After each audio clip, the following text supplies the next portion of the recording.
မြန်မာမြေပြင်မွေးဖွားလာတဲ့အမွေအနှစ်ရွှေချင်းချင်းလေးနဲ့ရင်ဖုံးလေးကိုဝတ်ဆင်ကညင်သာစွာလမ်းလျှောက်လို့တူမတူတဲ့တို့မြန်မာအလားတို့ရင်ချေးမှုတို့ရုပ်ကပါသိစေမယ်ညမမလေးမျက်နာပေါ်မှာတနက်ခါဝိုင်းလေးလှပနေတယ်တဘာဝအလားအစစ်အမှန်ဘယ်ရနဲ့မှမတူနိုင်ရင်အေးမြတန်ရှင်းလှပနေစေအဖိုးဖွားကနေဆက်လက်လာတို့ရင်ချေးမှုရင်ထဲမှာဒီအလားတရားရိုးရတဲ့မှာအမြဲတမ်းခစ်တွေပြောင်းလဲသွားလဲတို့တန်ဖို့မပြောင်းလဲဘူးတို့ရိုးရတနက်ခါမြန်မာပိုင်းရဲ့လို့ချင်ညာ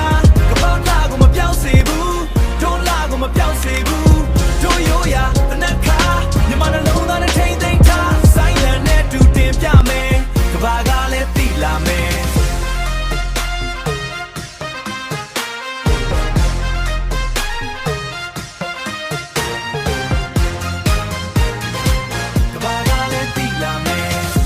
ပါတယ်မြန်မာစံလုံးနဲ့တနက်ခါလေးနဲ့လှနေတယ်ရင်ပါတယ်နန်းစံလုံးနဲ့သူမတူအောင်လှနေတယ်ဘယ်မှာနေလို့ဘသူလေးလဲခွဲတို့ရင်နေခုန်နေတဲ့ချစ်စရာကောင်းတယ်တနက်ခေပုံကန်သူတွေကြွေးကစင်းမဲ့တော်လေးဝဝင်တဲ့မိမလားအခုခေရန်ကုန်သူတွေထိုင်ကငေးမယ်မြန်မာစံတဲ့အလှတရားအရာအလုံးပြည့်စုံစေတဲ့ရင်စေတဲ့မင်းပေါက်ကဘာကွက်ပါကြွေးကစင်းမဲ့ကိဝေမင်းတရားဘဝဒီရှောင်းရလောက်အောင်ဘဝဒီရှောင်းရလောက်သိအောင်လှတဲ့ကောင်မလေးရဲ့မြန်မာနှလုံးသားနဲ့ထိန်းတဲ့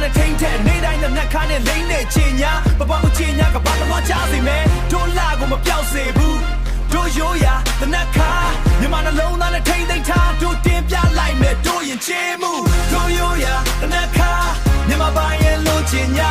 ကဘာလာကိုမပြောက်စေဘူးတို့လာကိုမပြောက်စေဘူးတို့ရိုးရာတနက်ခါမြန်မာနှလုံးသားနဲ့ထိန်းသိမ်းထားဘာကွက်ပေါ်ကတနက်ခါနဲ့တူတင်ပြလိုက်မယ်တို့ရင်ချေးမှုတို့ရိုးရာသိစေတာမြန်မာပိုင်းရဲ့လို့ချင်ညာက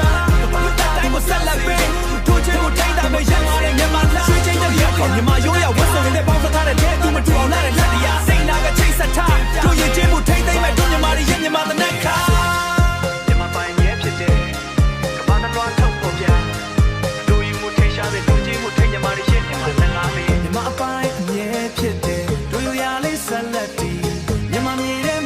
မြန်မာနိုင်ငံရဲ့အလှကို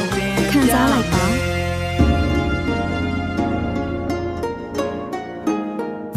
မြန်မာနိုင်ငံရဲ့အလှကိုခံစားလိုက်ပါ